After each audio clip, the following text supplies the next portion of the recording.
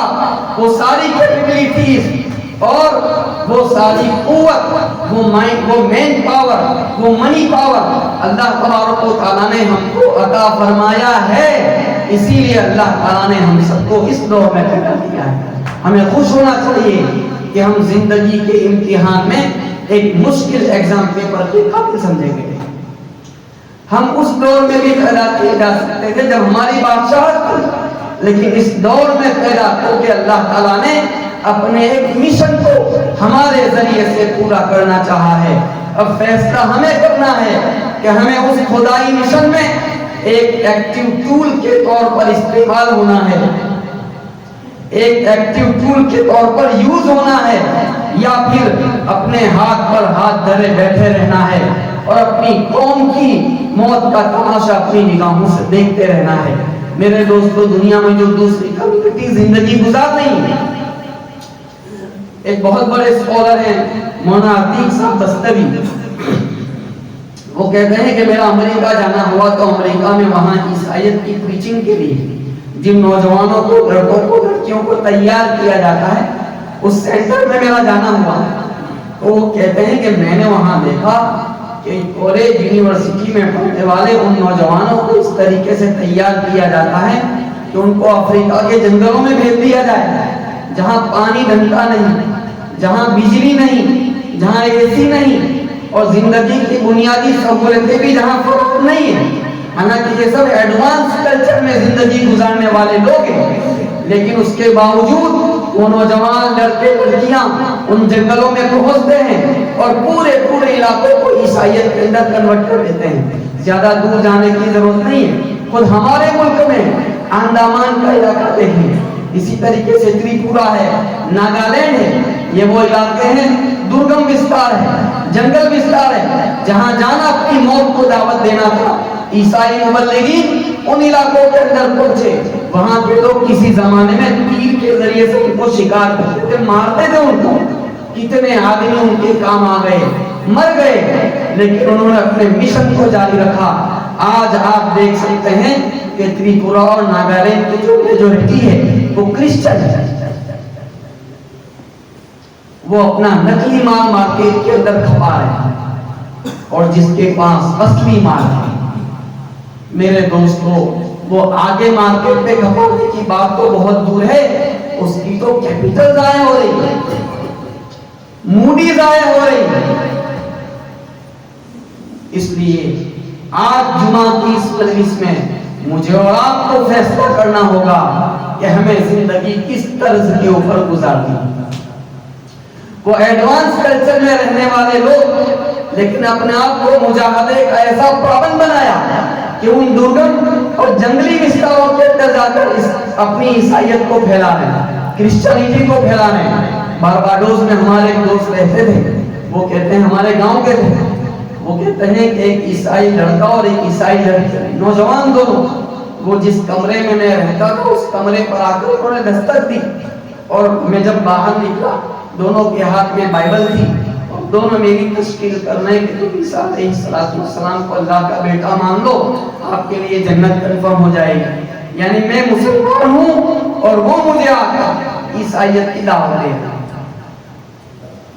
اس لیے